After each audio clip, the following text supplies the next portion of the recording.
คือในแนวนี้เราได้ยืมมาเป็นยลคลีมวยมวยในปีกันลือในขนมซีซับโอเคจังยืมมาเป็นยลปีธา console output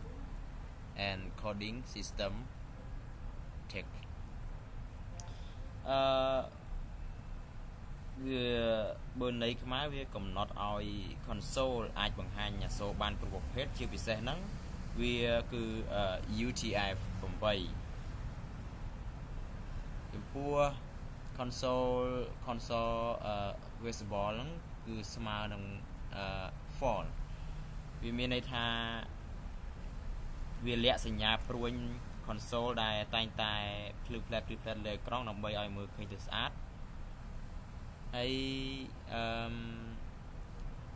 random ហ្នឹងឬក៏ R&D ស្មើនឹង new random វាមានន័យថាបង្កើតឧបករណ៍សម្រាប់បង្កើតលេខចៃដន្យដែលយើងហៅថាR&D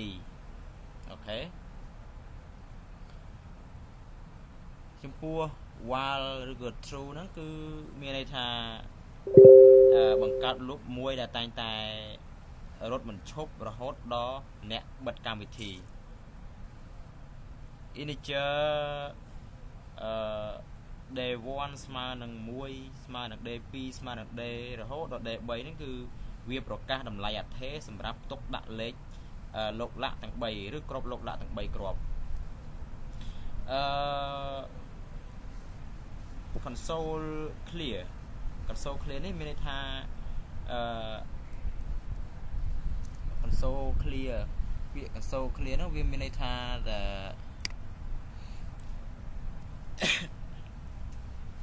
វាថាវាលុបអេក្រង់ចាស់ចោលដើម្បីបង្ហាញលេខថ្មីធ្វើឲ្យ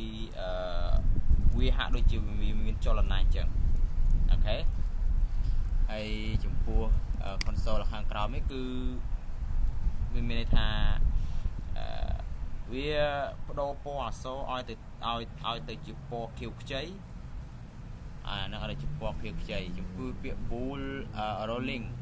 ស្មើនឹង true ហ្នឹងគឺវាមានន័យថាបង្កើត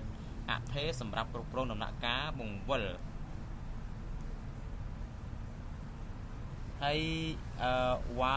while rolling ហ្នឹងគឺ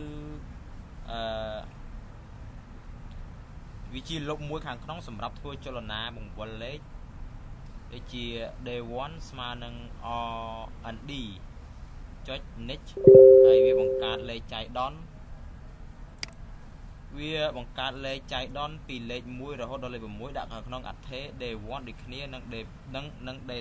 2ឬក៏ day 3ឬក៏ day 3ហ